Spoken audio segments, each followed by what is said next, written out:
Hello everyone, welcome back to my channel. So in this particular session, I'll be discussing the quiz which I have posted on 3rd of May on my Telegram channel, that is Medicine Made Easy by Dr. Rajesh Gubba. So on this Telegram channel, every day I'm posting the quiz at around 10 p.m. and on the subsequent day, I'm also posting the explanation as well. So you can join my Telegram channel, that is Medicine Made Easy by Dr. Rajesh Gubba, for daily quiz discussion. So the first question is, all of the following are the midbrain stroke syndromes except Weber syndrome, Foville syndrome, Benedict syndrome, Claude syndrome. So midbrain or your brainstem stroke syndromes is one important area where many of the questions have been asked previously also. Sometimes they'll just ask you like which of the following is not your midbrain, which of the following is not your pontine, which of the following is not the medullary syndrome, without just going into a deep the clinical features. Now let me just give you the mnemonic how to remember all the midbrain stroke syndromes. So we have 5 midbrain stroke syndromes and the mnemonic that you can remember is that WBC PN, right? Your WBCs, white blood cells, they are polymorphonuclear leukocytes. Now what is this WBC PN is? The W stands for the Weber syndrome, B stands for the Benedict syndrome, C stands for the Claude syndrome, and the word P stands for the Perinaud syndrome, and the word N is 𝗏𝐽𝐻 syndrome. So these are the midbrain stroke syndrome, and which among the following is not the midbrain stroke syndrome? That is the Foville syndrome. So Foville syndrome, it is basically the pontine syndrome, right? And one important point about your midbrain stroke syndromes is in almost all the forms of midbrain stroke syndrome, there is the third cranial nerve palsy and the contralateral hemiplegia will be there depending upon the various subtypes of midbrain stroke syndromes. But in all of the forms, remember, third nerve palsy will be there, but contralateral hemiplegia, contralateral cerebellar ataxia, like it is completely different in different forms of the syndromes. But third nerve palsy is very common in all the forms of the midbrain stroke syndromes. Now the next question is ipsilateral third nerve palsy, ipsilateral seventh nerve palsy, and contralateral hemiplegia. They are the features of the Millard-Gubler syndrome, Locked-in syndrome, Weber syndrome, and then 𝗏𝐽𝐻 syndrome.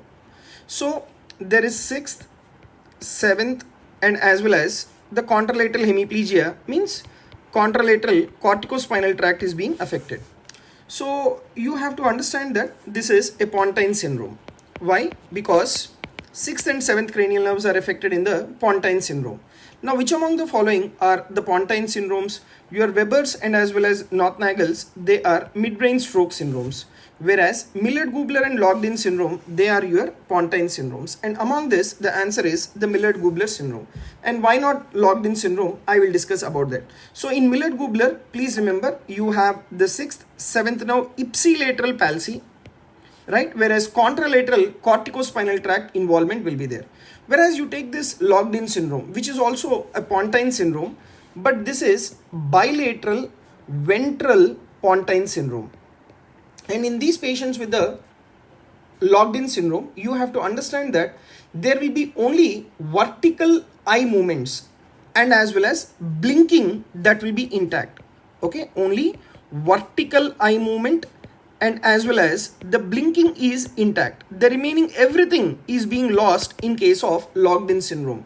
So that is, they will have the quadriplegia, all the 4 limbs are like completely weak and paralyzed, and these individuals, they are unable to speak, okay, unable to speak, and they are in these patients with Locked-in syndrome, they also have incapable of all the facial movements except for this eye movements. Why is that facial movements being lost? That is because of the involvement of the 5th and as well as to a certain extent the 6th cranial nerve. And vertical eye movements are intact. Why vertical eye movement is intact? Because the supranuclear ocular motor pathways are being spared. That is the reason why the vertical eye movement is intact. And not only that, even the consciousness of the individual is also being preserved in case of the Locked-in syndrome. Okay, so that is about your Locked-in, which is a bilateral ventral pontine syndrome where the individual will have quadriplegia, unable to speak, incapable of facial movements, only they will have vertical eye movements and as well as blinking, and even horizontal movements are also lost. right? Even horizontal movements are also lost. Okay, why these horizontal movements are being lost in case of locked in syndrome? That is because of the involvement of the sixth nerve. Okay, now you take this Weber's and as well as North-Nagel's. Weber's and North-Nagel's, just now we were discussing, they are the midbrain stroke syndromes. Okay, in Weber's it is your third nerve palsy, right? Yeah, I'll just show you in this. So Weber's, it is the third nerve palsy, ipsilateral, and contralateral corticospinal tract involvement will be there, that is Weber's. Whereas if you take the North-Nagel's, in North-Nagel's you will have ipsilateral third nerve palsy, but you will have contralateral cerebellar ataxia, that is what you will see in case of the North-Nagel syndrome. So the answer in this particular question is the Millard-Gubler syndrome, right? Now you see the next question, right? The next question is about the transient ischemic attack. In first 3 months after the transient ischemic attack, what is the risk of stroke? So in first 3 months after the transient ischemic attack, the risk of stroke is almost 10 to 15%. And this particular risk of stroke, it mainly occurs within the first 2 days. Right, it mainly occurs within the first 2 days, and the chances of development of stroke in the first 3 months is almost 10 to 15%. Next, if you see the other question that is also related to the brainstem stroke syndromes. So a 66-year-old man had sudden painless onset of paresis of the right upper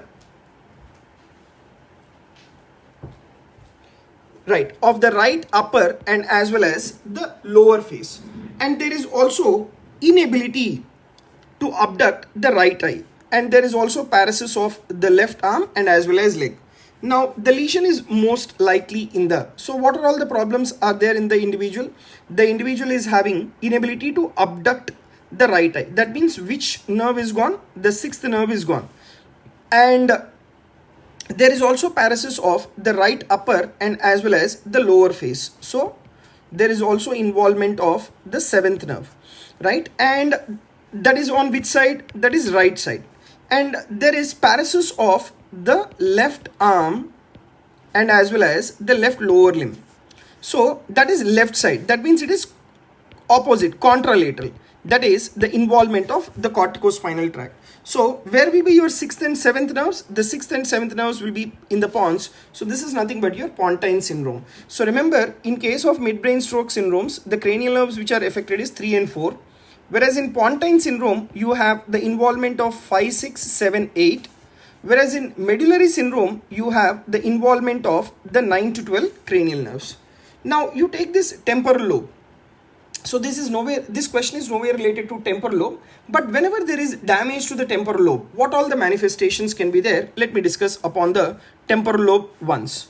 So if you take the temporal lobe, we have a very, very important area, that is area number 41, that is primary auditory area. And the function of this particular area is the hearing.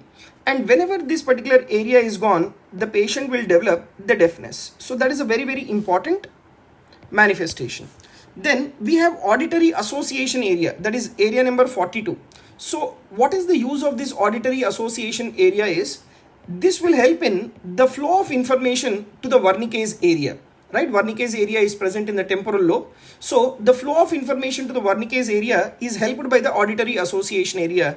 And once this area is gone, there will be word deafness because the flow of information will not be there.